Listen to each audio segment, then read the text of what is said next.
to pay for that crisis care than you would if we just got some preventative care to those folks. If I could make a point before you leave that issue, this reminds me of a couple of things that I've heard when I've been back in the district. One of them was a gentleman who clearly was uncomfortable with the health care reform bill as he understood it, and told me all the reasons why we shouldn't do it. And the point he made was, look, you know, people who don't have health care, they get insurance and they get high quality care.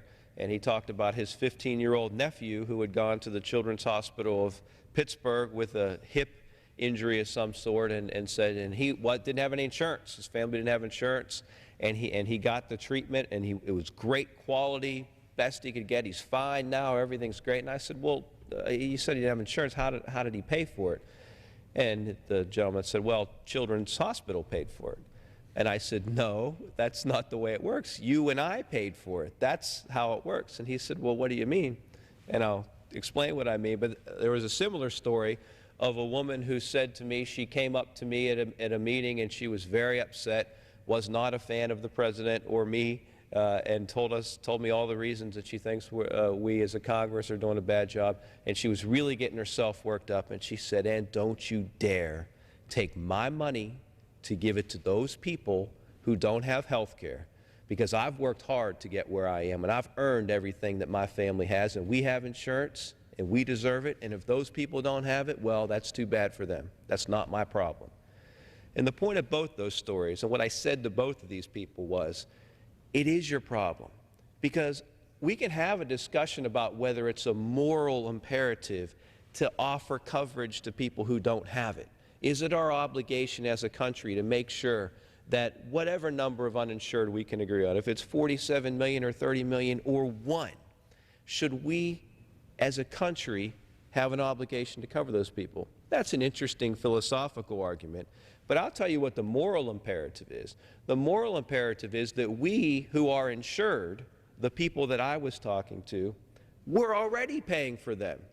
The moral imperative is we're subsidizing them right now, and the people who don't have insurance get their treatment and their health services in the most inefficient, most costly setting, the emergency room, which leads to increased rates for us. And the woman who I told you about, who said that she didn't want to pay for other people's health care, had an interesting story when I started to explain to her that she was already paying. She said, oh, it's interesting that you mentioned that, because she said she just had a surgery done at a hospital in February, and the insurance company denied part of her claim, and she had to pay $18,000 out of pocket. And because she was paying for it, she read that bill very closely, and she noticed everything cost a lot more than it should have. So she called the hospital, she told me, and she said, why does an aspirin cost $10? Why does everything on this bill cost 5 times more than it should? And the hospital said to her, well, that's because we have so many people who come through here that can't pay at all. We have to shift those costs to make up for the difference with the people who can pay. And she got it. And the point, and so did the gentleman who talked about the Children's Hospital. And the point of those stories is, that is why we're going to pass a reasonable, rational bill that's going to improve the health care system in this country when all is said and done. Because everyone in America, even those who have great concerns about this administration and this bill, and those who are never going to support the administration or this Congress for political reasons, they have had a situation in their lives that has demonstrated for them why we can do better, or how we can do better. The woman I'm talking about with her $18,000 bill. But everyone has had something happen. They had to wait 9 months for an appointment with a dermatologist.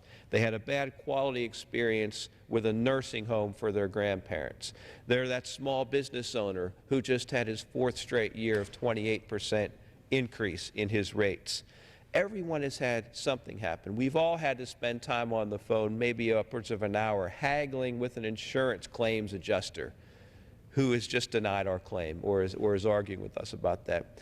So when you hear these stories and you hear about how we shouldn't pay for people who don't have insurance and that's not our problem, it is our problem. We're already paying for them. And what we're trying to do by reforming the system is make sure everyone has coverage that wants it in a rational way, so that we're not going to subsidize them in the least efficient, most costly setting as we do today. And Mr. Altmire, this is a remarkable debate in the sense that many players, even within the healthcare system, that potentially have something to lose off of healthcare reform, that 15 years ago during the Clinton healthcare reform debate were fighting from the outside with torches and pitchforks to make sure that healthcare reform didn't happen, are part of the debate this time around.